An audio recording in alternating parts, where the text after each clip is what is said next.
Cho nên là các bạn đừng sợ, đừng giấu dốt, không biết cái gì hỏi luôn.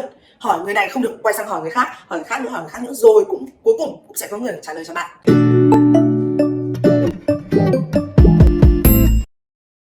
Hello, xin chào tất cả mọi người. Mày đã chính thức quay trở lại rồi đây.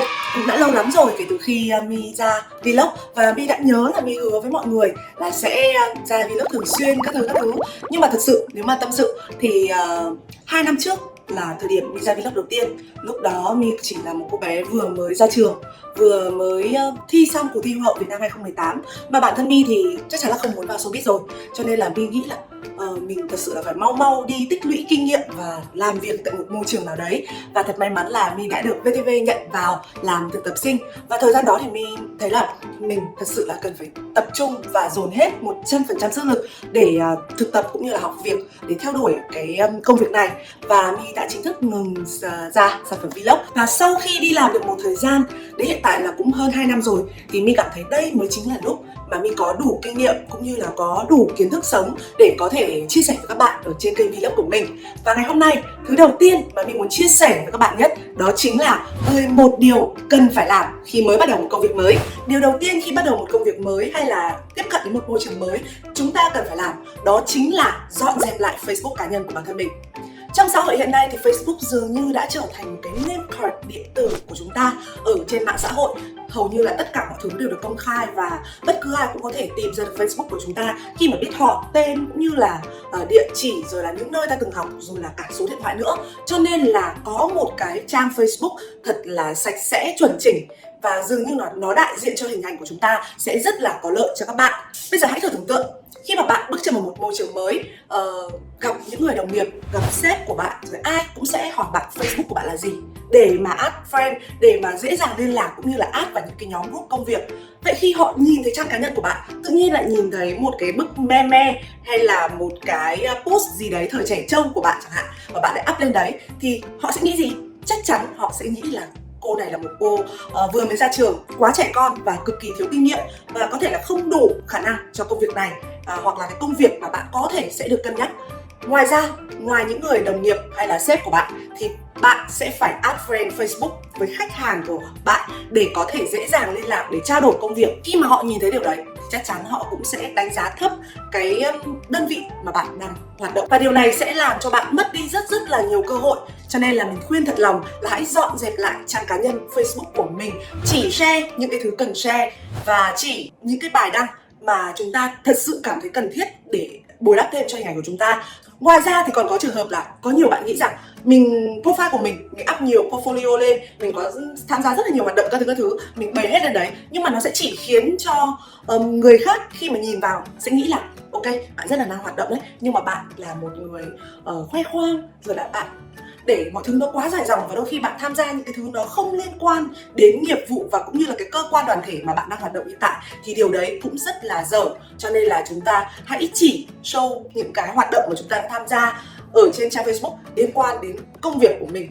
Và đương nhiên một cái avatar mặt mũi của chúng ta chứ không phải là một hình con vật hay là hình thiên nhiên nào đấy sẽ rất là tốt để cho khách hàng có thể tìm được Facebook của bạn, để nhận diện bạn cũng như là đồng nghiệp, để có thể không bị nhầm lẫn bạn với những cái nick Facebook khác có cùng tên.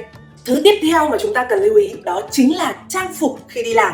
Người ta có câu là đừng đánh giá người khác qua vẻ bề ngoài, nhưng mà chắc chắn trang phục của bạn mặc khi đi làm sẽ đánh giá thái độ của bạn với công việc đó. Khi nói đến trang phục thì chúng ta không cần phải là đóng hộp, công sở rồi sơ mi cắm thùng các thứ, mà chỉ là một bộ trang phục sạch sẽ, bởi vì tùy từng công việc cũng như là vị trí của bạn mà bạn sẽ có những cái tiêu chuẩn về trang phục phù hợp cho công việc đó. Ví dụ như bạn tham gia vào một cái công ty marketing rồi là cần phải năng động, đổi mới và sáng tạo và rất là cần những cái thế hệ trẻ, thì bạn có thể thoải mái ăn mặc, nhưng mà không có nghĩa là bạn mặc những bộ đồ nó hơi nhầu rồi là cũ kỹ rồi là không được tươi sáng, bởi vì mặc mấy hôm rồi không giặt rồi là gây mùi các thứ, rồi sẽ khiến cho người ta có một cái những đánh giá rất là không hay về bạn. Còn như bản thân mình thì mình hiện tại đang làm việc ở VTV thì sẽ có những cái quy định khác nhau cũng như là những cái tiêu chuẩn khác nhau dành cho các người MC hay là biên tập viên, nhưng mà tương đối vẫn cứ phải là ăn mặc lịch sự. Điều thứ 3 đó chính là đừng show off.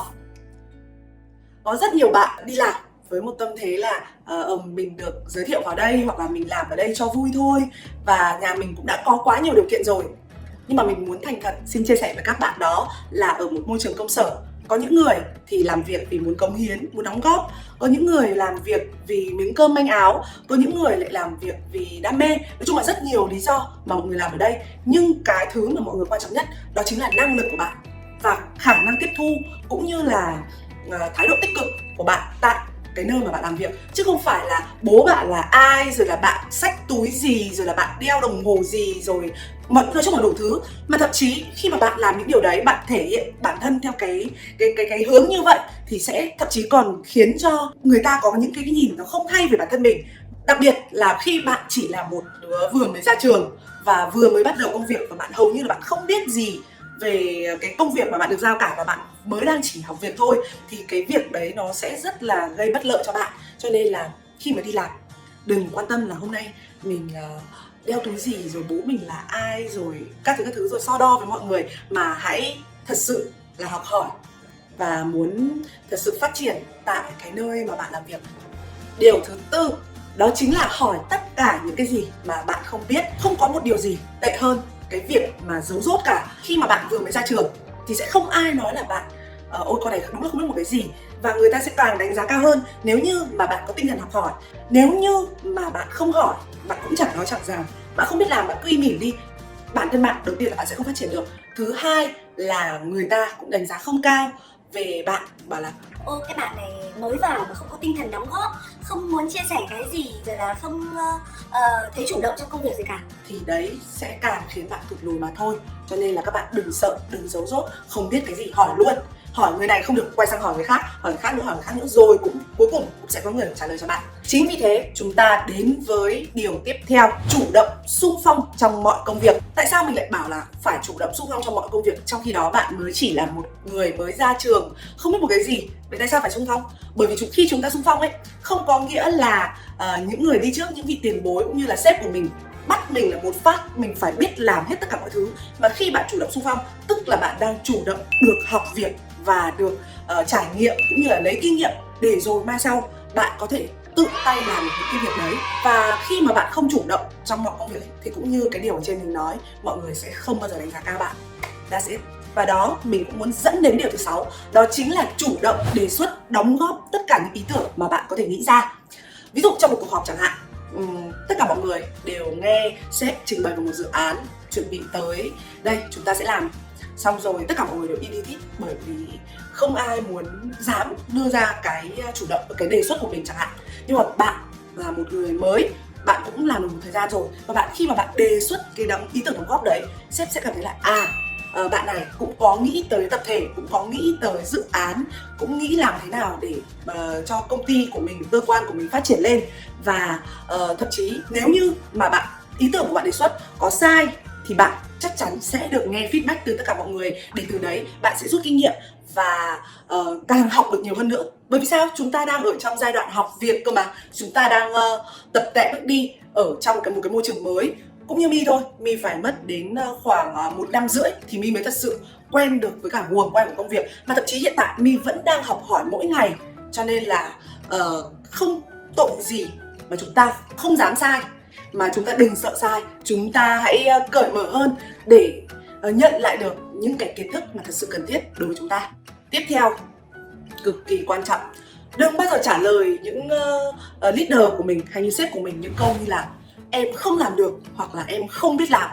Bởi vì những câu này nó rất là tiêu cực và khiến cho người ta có một cảm giác là bạn không muốn làm việc, bạn không muốn cố gắng.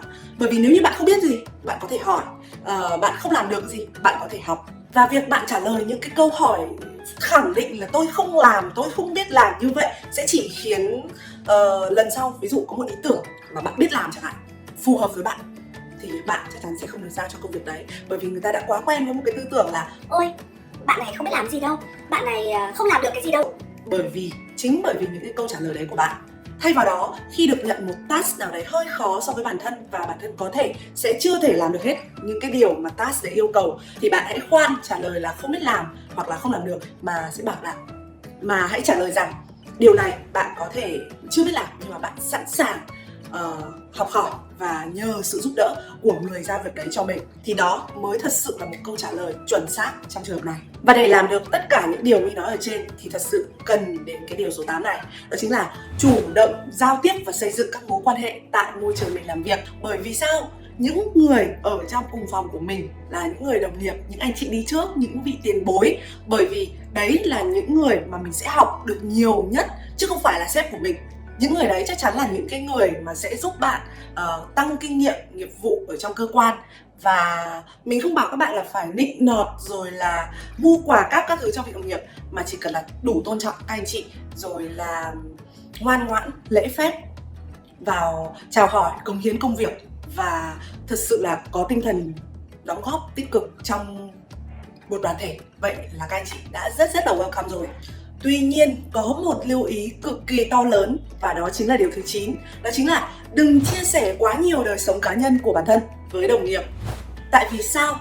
Bởi vì mình nghĩ là mỗi người có một cuộc sống cá nhân khác nhau, và dù mình có thân thiết trong công việc với cả những anh chị tiền bối hay là những người đồng nghiệp của mình như thế nào chăng nữa, thì họ không ở trong hoàn cảnh của mình, họ cũng rất khó để có thể hiểu được những lựa chọn chúng ta làm ở trong cuộc sống. Bởi vì đôi khi đi làm chúng ta là một người khác, và khi ở nhà, khi có một cuộc sống cá nhân, đời sống cá nhân của chúng ta lại là một người khác, và không thể nào mà họ có thể hiểu được cho chúng ta.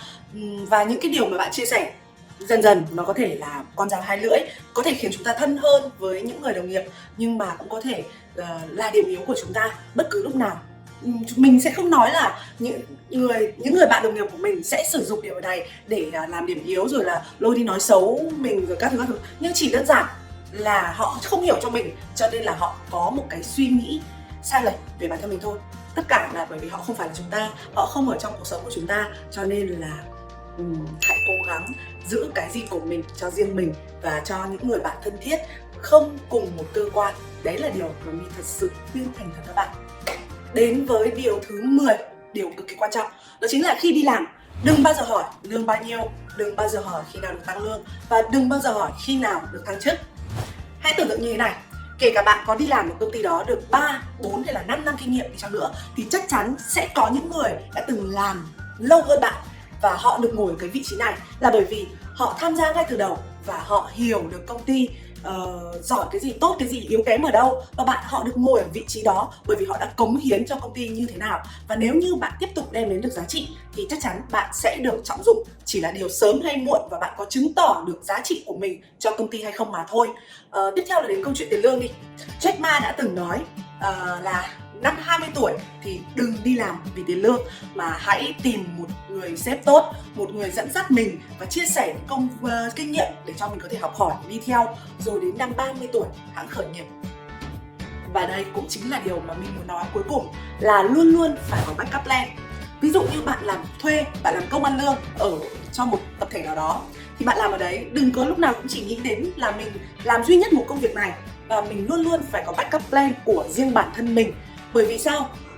Cái câu chuyện mà mình chỉ đi làm công ăn lương không thôi ấy, thì nó chắc chắn sẽ không đem đến được một cái thu nhập như là bạn mong muốn. Nhưng mà hiện tại rất nhiều người đã làm rồi, đó chính là có một nghề tay trái, và một nghề chính là đam mê của bạn, và nghề tay trái chính là thu nhập, khiến giúp cho cuộc sống của bạn đầy đủ để bạn có thể theo đuổi đam mê. Và rất nhiều người đã thành công việc này, và khi còn trẻ đừng ngưng học hỏi, hãy tham gia vào một tập thể nào đấy để học hỏi những kinh nghiệm trong dùng kiến thức xã hội, rồi là tất tần mọi thứ ở một môi trường. Và sau đấy khi mình đã đủ chín rồi thì lúc đấy bạn hãy cân nhắc đến việc tách ra và để làm một thứ gì đấy của riêng mình, để có một thu nhập nó cao hơn và để có một cuộc sống trang trải tốt hơn. Và đấy là tất cả những gì mà My muốn chia sẻ với mọi người trong vlog đầu tiên sau khi quay trở lại. Và đó cũng là những điều mà My khá là tâm đắc sau khi học hỏi được sau một thời gian đi làm.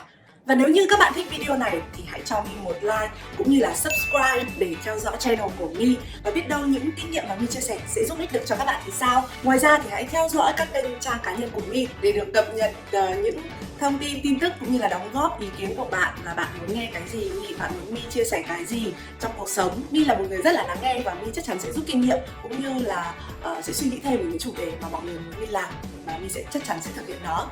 Cảm ơn mọi người đã theo dõi video này. Xin chào và hẹn gặp lại.